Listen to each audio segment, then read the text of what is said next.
कृपया चैनल को सब्सक्राइब करें। धन्यवाद।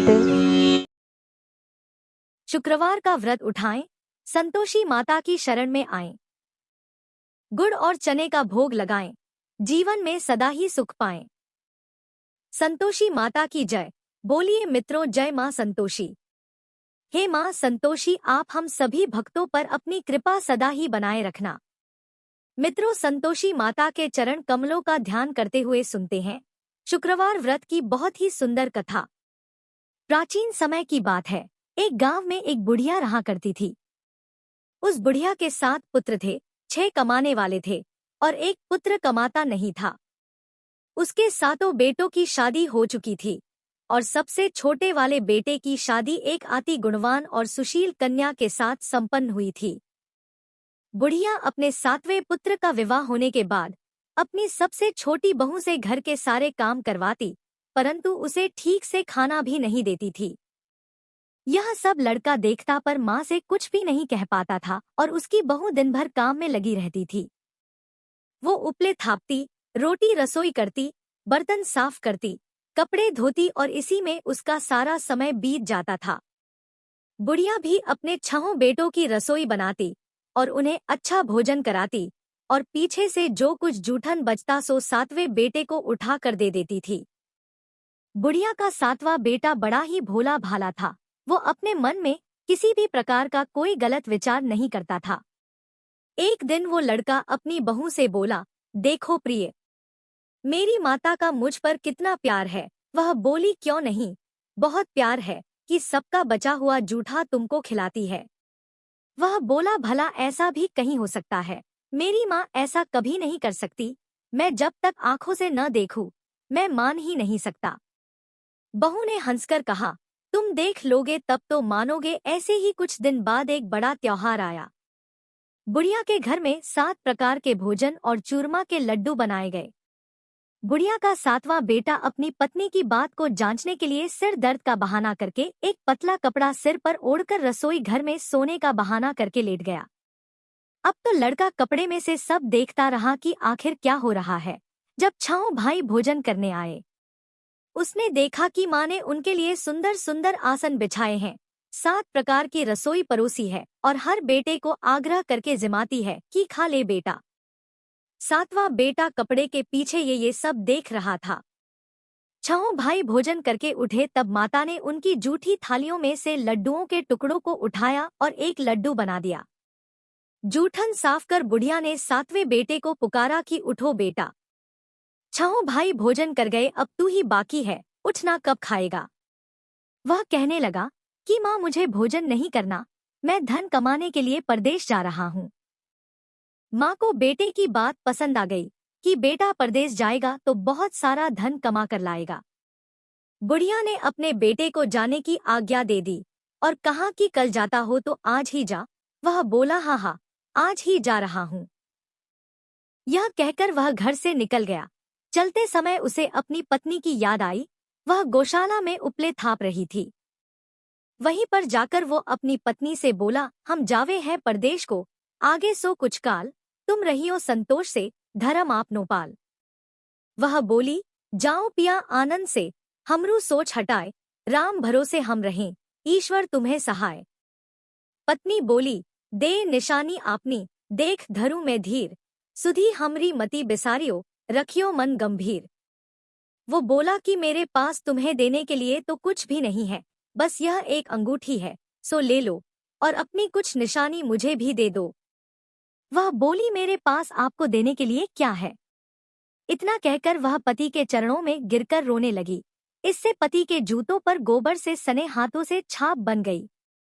वह घर से चल दिया और कई दिनों तक चलता रहा और चलते चलते वो एक दूर देश में जा पहुंचा। वहां पर एक बड़े साहूकार की दुकान थी। वहां जाकर वो कहने लगा, सेठ जी, मुझे धन की बहुत आवश्यकता है, मुझे आप नौकरी पर रख लो। साहूकार को भी काम के लिए एक व्यक्ति की जरूरत थी, तो वह बोला कि ठीक है, रह जाओ। लड़के ने पूछा कि साहूकार जी, वेतन क्या दोगे? साहूकार ने कहा, तुम्हारा काम देखकर दाम मिलेंगे, और ऐसा कहकर उसको साहूकार के यहाँ नौकरी मिल गई। वह रोज सवेरे 7 बजे से रात तक सेठ के पास नौकरी करने लगा। कुछ ही दिनों में वो लड़का दुकान का सारा लेन देन, हिसाब किताब, ग्राहकों को माल बेचना, सारा काम करने लगा। साहूकार के 7 से 8 नौकर थे। वे सब चक्कर खाने लगे कि यह तो बहुत होशियार बन गया है। सेठ ने भी लड़के का काम देखा और 3 महीने में ही उसे आधे मुनाफे का साझीदार बना लिया।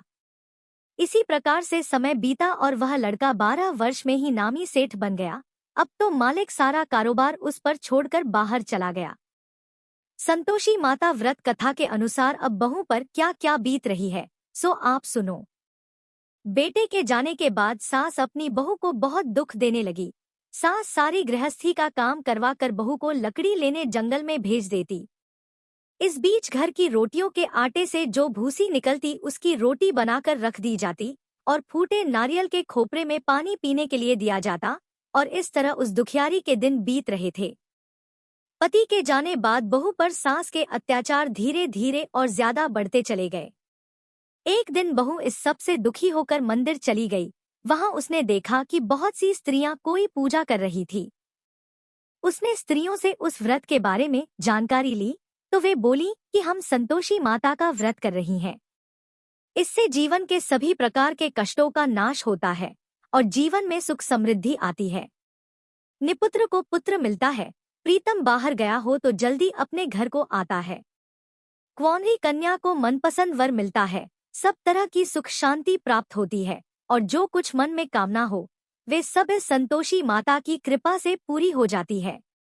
उन स्त्रियों ने उसे बताया कि शुक्रवार को नहा धोकर एक लोटे में शुद्ध जल ले गुड़ चने का प्रसाद बना लेना तथा सच्चे मन से माँ का पूजन करना, हर शुक्रवार को निराहार रहे, संतोषी माँ की कथा कहना सुनना, इसके बीच व्रत का क्रम टूटे नहीं, सो लगातार इस नियम का पालन करना। साथ में कथा सुनने वाला कोई न मिले तो घी का दीपक जलाकर उसके आगे जल के पात्र को रखकर कथा कहना। जब तक कार्य सिद्ध न हो नियम पालन करना और कार्य सिद्ध हो जाने पर ही व्रत का उद्यापन करना। 3 मास में माता व्रत का फल पूरा करती है। यदि किसी के खोटे ग्रह हो तो भी माता 1 वर्ष में अवश्य कार्य को सिद्ध करती है, इसलिए कार्य सिद्ध होने पर ही उद्यापन करना चाहिए, बीच में नहीं। उद्यापन में 2.5 सेर आटे का खाजा तथा इसी परिमाण से खीर तथा चने का साग तैयार करना, 8 लड़कों को भोजन कराना। जहां तक मिले देवर जेठ भाई बंधु कुटुंब के लड़के लेना, न मिले तो रिश्तेदारों और पड़ोसियों के लड़के बुलाना, उन्हें भोजन कराना, यथाशक्ति दक्षिणा देना और माता का व्रत पूरा करना। इस दिन खटाई भूल कर भी मत खाना और न ही किसी को खाने को देना और दिन में 1 वक्त भोजन करना। उन महिलाओं से व्रत का सारा विधान सुनकर अब तो बहू हर शुक्रवार को पूरी सच्ची श्रद्धा से संतोषी माता का व्रत करने लगी। संतोषी माता की कृपा से कुछ ही दिनों के बाद उसे अपने पति का पत्र मिला, साथ ही पति के भेजे हुए पैसे भी आ गए। यह सब देखकर जेठानी मुंह सिकोड़ने लगी और बोली, इतने दिनों में पैसा आया, इसमें क्या बड़ाई है। लड़के ताने देने लगे, काकी के पास अब पत्र आने लगे, रुपया आने लगा, अब तो काकी की खातिर बढ़ेगी, अब तो काकी बुलाने से भी नहीं बोलेगी। बेचारी सरलता से कहती, भैया पत्र आवे रुपया आवे तो हम सबके लिए अच्छा है। ऐसा कहकर आंखों में आंसू भरकर संतोषी माता के मंदिर में आकर मातेश्वरी के चरणों में गिरकर रोने लगी और बोली कि माँ, मैंने तुमसे पैसा नहीं मांगा, मुझे पैसे से क्या काम है, मुझे तो अपने सुहाग से काम है। मैं तो अपने स्वामी के दर्शन और सेवा मांगती हूँ। तब माता ने प्रसन्न होकर कहा, जा बेटी, तेरा स्वामी बहुत जल्दी तेरे पास आएगा। यह सुनकर वह खुशी से बावली हो गई और घर में जा काम करने लगी। अब संतोषी माँ विचार करने लगी कि इस भोली भाली पुत्री से मैंने कह तो दिया तेरा पति आएगा, पर कहाँ से? वह तो स्वप्न में भी इसे याद नहीं करता, उसे याद दिलाने मुझे जाना पड़ेगा। इस तरह माता बुढ़िया के बेटे के पास स्वप्न में प्रकट होकर कहने लगी, साहूकार के बेटे, सोता है या जागता है? वह बोला, माता, सोता भी नहीं हूँ, जागता भी नहीं हूँ, बीच में ही हूँ, कहो क्या आज्ञा है। माँ कहने लगी, तेरा घर बार कुछ है या नहीं? वह बोला, मेरा सब कुछ है माता, माँ बाप, भाई बहन, बहू, क्या कमी है? माँ बोली, पुत्र, तेरी स्त्री घोर कष्ट उठा रही है, माँ बाप उसे दुख दे रहे हैं, वह तेरे लिए तरस रही है, तू उसकी सुधि ले। वह बोला, हाँ माता, यह तो मुझे मालूम है, परंतु मैं जाऊं तो जाऊं कैसे? परदेश की बात है, लेन देन का कोई हिसाब नहीं, कोई जाने का रास्ता नजर नहीं आता, मैं कैसे चला जाऊं? माँ कहने लगी, मेरी बात मान, सवेरे नहा धोकर संतोषी माता का नाम ले और एक घी का दीपक जला। दंडवत होकर दुकान पर जाकर बैठना, देखते ही देखते तेरा लेन देन सब चुकता हो जाएगा, जमा माल बिक जाएगा, सांझ होते होते धन का ढेर लग जाएगा। जब सवेरे उठकर उसने लोगों से अपने सपने की बात कही, तो वे सब उसकी बात अनसुनी कर खिल्ली उड़ाने लगे कि कहीं सपने भी सच होते हैं। पर एक बूढ़ा बोला, देख भाई, मेरी बात मान, इस प्रकार साच झूठ करने के बदले देवता ने जैसा कहा है वैसा ही करने में तेरा क्या जाता है? वह बूढ़े की बात मान, स्नान कर संतोषी माँ को दंडवत कर घी का दीपक जला, दुकान पर जा बैठा। थोड़ी देर में वह क्या देखता है कि देने वाले रुपया लाए, लेने वाले हिसाब लेने लगे, कोटे से भरे सामानों के खरीदार नकद दाम में सौदा करने लगे, शाम तक धन का ढेर लग गया। माता का चमत्कार देख प्रसन्न होकर मन में माता का नाम लेकर अपने घर ले जाने के लिए गहना कपड़ा खरीदने लगा और वहां के काम से निपटकर वह घर को रवाना हुआ। वहां बहू बेचारी जंगल में लकड़ी लेने जाती है, लौटते वक्त माँ के मंदिर पर विश्राम करती है। वह तो उसका रोजाना रुकने का स्थान था। दूर से धूल उड़ती देख वह माता से पूछती है, हे माता, यह धूल कैसी उड़ रही है? माँ कहती है, हे पुत्री, तेरा पति आ रहा है। अब तू ऐसा कर, लकड़ियों के 3 बोझ बना ला, एक नदी किनारे रख, दूसरा मेरे मंदिर पर और तीसरा अपने सिर पर रख। तेरे पति को लकड़ी का गट्ठा देखकर मोह पैदा होगा, वह वहां रुकेगा, नाश्ता पानी बना खाकर माँ से मिलने जाएगा। तब तू लकड़ियों का बोझ उठाकर घर जाना और बीच चौक में गट्ठा डालकर 3 आवाजें जोर से लगाना, लो सासू जी। लकड़ियों का गट्ठा लो, भूसी की रोटी दो और नारियल के खोपरे में पानी दो। आज कौन मेहमान आया है? माता की बात सुन बहू, बहुत अच्छा माता कहकर प्रसन्न होकर लकड़ियों के 3 गढ़े ले आई।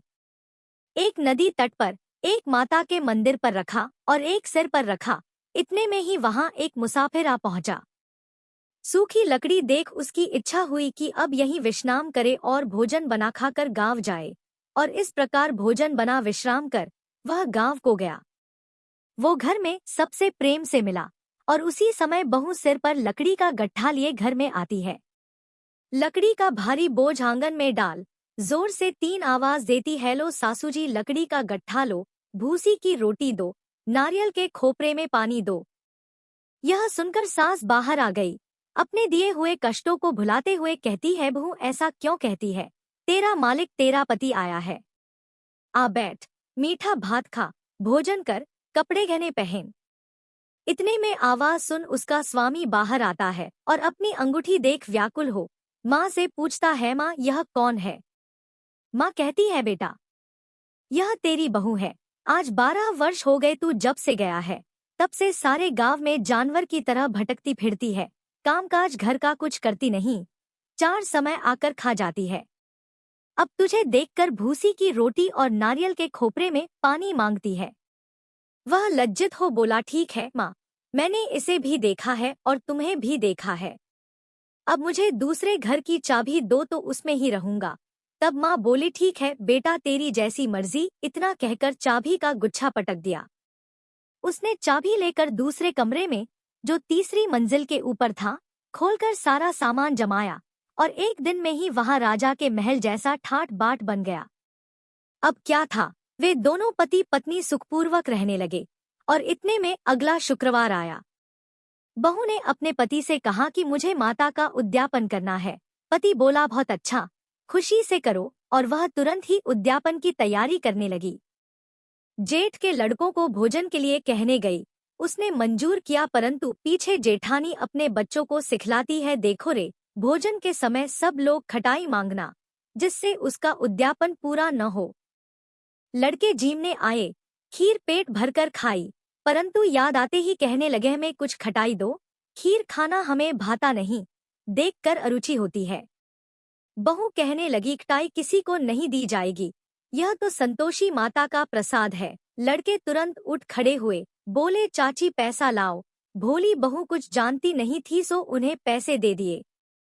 लड़के उसी समय जा करके इमली ला खाने लगे और यह देखकर बहू पर माताजी ने कोप किया। माता के क्रोध से राजा के दूत उसके पति को पकड़ कर ले गए और जेल में बंद कर दिया। इस सब से जेठ जेठानी बहू को खोटे वचन कहने लगे कि लूट लूट कर धन इकट्ठा करके लाया था, सो राजा के दूत पकड़ कर ले गए। चोर को अब सब मालूम पड़ जाएगा जब जेल की हवा खाएगा तो। बहू से यह वचन सहन नहीं हुए, वो रोती रोती माता के मंदिर में गई। बोली, है माता, तुमने यह क्या किया? हंसाकर अब क्यों रुलाने में लगी हो? माता बोली, पुत्री, तूने गलत उद्यापन करके मेरा व्रत भंग किया है। तूने इतनी जल्दी सब बातें भुला दी। वह कहने लगी, माता, भूली तो नहीं हूँ, न कुछ अपराध किया है, मुझे तो लड़कों ने भूल में डाल दिया। मैंने भूल से उन्हें पैसे दे दिए, मुझे क्षमा कर दो। माँ बोली, ऐसी भी कहीं भूल होती है। वह बोली, माँ मुझे माफ कर दो, मैं फिर तुम्हारा उद्यापन करूंगी। माँ बोली, ठीक है, पर अब भूल मत करना। वह बोली, अब नहीं होगी। माँ बोली, जा पुत्री, तेरा पति तुझे रास्ते में ही आता मिलेगा। और वह घर को चल दी। राह में पति आता मिला तो उसने पूछा, तुम कहाँ गए थे? तब वह कहने लगा, इतना धन कमाया है, उसका कर राजा ने मांगा था, वहीं भरने गया था। वह प्रसन्न होकर बोली, भला हुआ, अब घर चलो। कुछ दिन बाद फिर शुक्रवार आया। वह बोली, मुझे माता का उद्यापन करना है। पति ने कहा, ठीक है, करो। वह फिर जेठ के लड़कों से भोजन करने को कहने गई तो जेठानी ने एक दो बातें सुनाई और लड़कों को सिखा दिया कि तुम पहले ही खटाई मांगना। लड़के कहने, जगह में खीर नहीं खाना, जी बिगड़ता है, कुछ खटाई खाने को देना। वह बोली, खटाई खाने को नहीं मिलेगी, आना हो तो आओ। और ऐसे वह ब्राह्मणों के लड़के बुलाकर भोजन कराने लगी। यथाशक्ति दक्षिणा की जगह एक एक फल उन्हें दिया और इससे संतोषी माता प्रसन्न हुई। माता की कृपा होते ही 9वें मास उसको चंद्रमा के समान सुंदर पुत्र प्राप्त हुआ। वो पुत्र को लेकर प्रतिदिन माताजी के मंदिर में जाने लगी। माँ ने सोचा कि यह रोज आती है, आज क्यों न मैं ही इसके घर चलूं, इसका आसरा देखूं तो सही। यह विचार कर माता ने भयानक रूप बनाया। गुड़ और चने से सना मुख, ऊपर सूंड के समान होंठ, उस पर मक्खियां भिन-भिना रही थी। दहलीज में पांव रखते ही उसकी सास चिल्लाई, देखो रे, कोई चुड़ैल डाकिन चली आ रही है, लड़कों इसे भगाओ, नहीं तो किसी को खा जाएगी।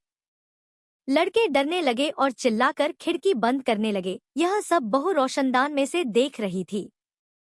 प्रसन्नता से पगली होकर चिल्लाने लगी, आज मेरी माता जी मेरे घर आई है।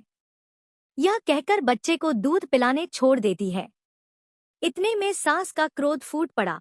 बोली, रान, इसे देखकर कैसी उतावली हुई है जो बच्चे को पटक दिया। इतने में माँ के प्रताप से जहाँ देखो वहीं लड़के ही लड़के नजर आने लगे। वह बोली, माँ जी, मैं जिनका व्रत करती हूँ यह वही संतोषी माता है। इतना कह झट से सारे घर के किवाड़ खोल देती है। सबने माता के चरण पकड़ लिए और विनती कर कहने लगे, हैं माता, हम मूर्ख हैं, हम अज्ञानी हैं, पापी हैं। तुम्हारे व्रत की विधि हम नहीं जानते, तुम्हारा व्रत भंग कर हमने बहुत बड़ा अपराध किया है। हे माता, आप हमारा अपराध क्षमा करो। इस प्रकार माता प्रसन्न हुई और सभी को आशीर्वाद दिया। माता, आपने बहू को जैसा फल दिया वैसा सबको देना। जो भी भक्त माता की यह कथा पढ़े उसका हर मनोरथ पूर्ण हो। तो बोलिए प्रेम से संतोषी माता की जय।